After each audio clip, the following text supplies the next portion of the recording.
¿Han tenido que callar para no ofender a alguien? ¿Por miedo a ser acusado de intolerante, a ser estigmatizado? Pues bienvenidos a la tiranía de la corrección política.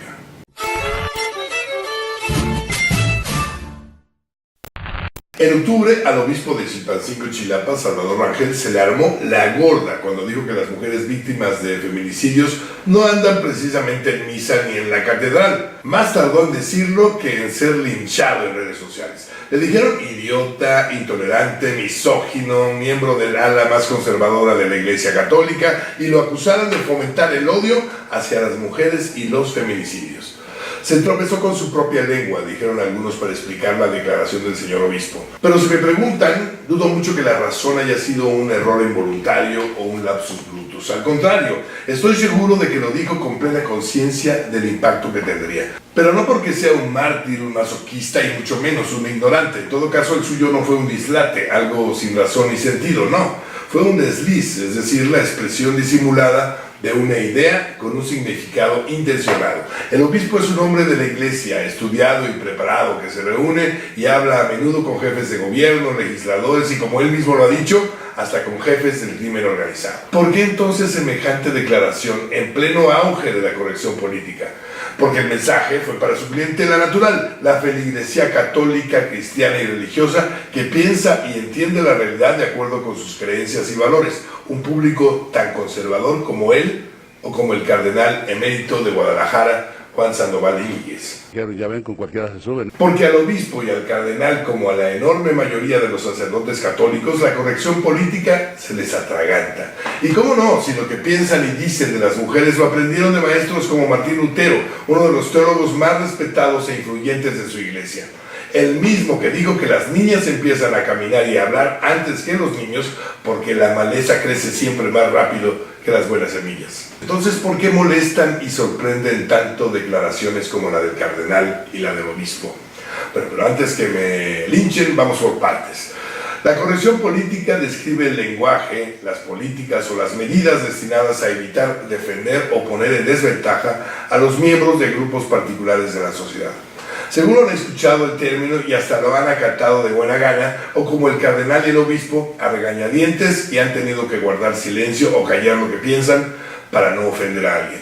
Hasta aquí todo suena bien. La idea no podía tener mejores propósitos. El problema comienza a la hora de definir quién y quiénes son los grupos y personas que hay que proteger de ofensas y discriminación, y cuáles palabras y expresiones se deben considerar ofensivas y discriminatorias. O sea, decirlo fue mucho más fácil que hacerlo. Al principio la corrección política se redujo a una breve lista de grupos vulnerables y expresiones incorrectas, pero muy rápido creció y creció hasta convertirse en una larga lista de prohibiciones gramaticales y grupos protegidos. Porque más pronto que tarde el debate público se llenó de acusaciones recíprocas de misoginia, homofobia, racismo, xenofobia, clasismo, maltrato animal, desprecio a la discapacidad o a la religión. Sí, aumentó el poder de la denuncia, pero también aumentó el cansancio ciudadano cada vez más harto de los excesos de la corrección política.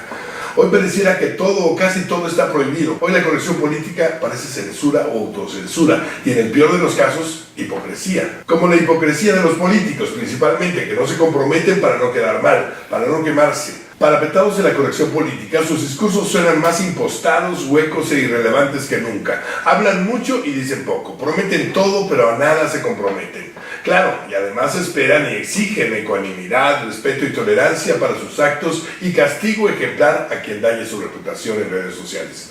Hipocresía o censura a conveniencia y discreción. Bienvenidos a la tiranía del nuevo milenio.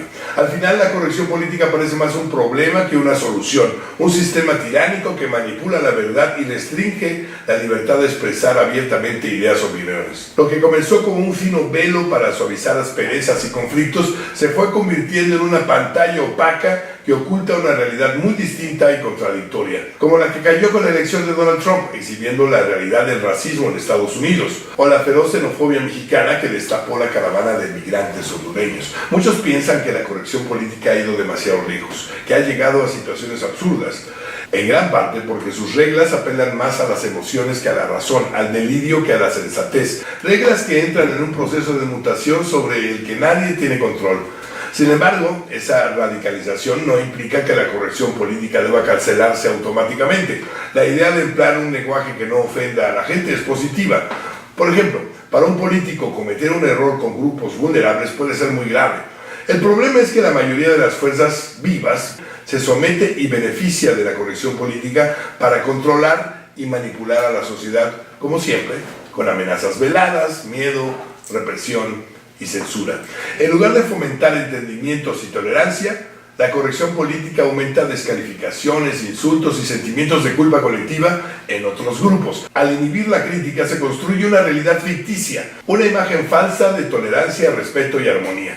Como lo que Sergio Aragonés ilustraba muy bien en la revista Mar. Si la conocen, seguro recuerdan La sombra sabe, una de las viñetas más populares del cartonista español. Como muchas y muchos por acá que aparentamos respetar y obedecer las reglas de la corrección, aunque nuestras sombras digan lo contrario, aunque sobren datos, estadísticas e investigaciones para demostrarlo. La Fundación Thomson Reuters, por ejemplo, ubica a México en el puesto 15 de 19 países con mayor violencia física y sexual contra las mujeres, debido al machismo. De acuerdo con el INEGI, en México 9 de cada 10 mujeres creen que hay discriminación hacia ellas, no solo por parte de los hombres, sino de toda la sociedad.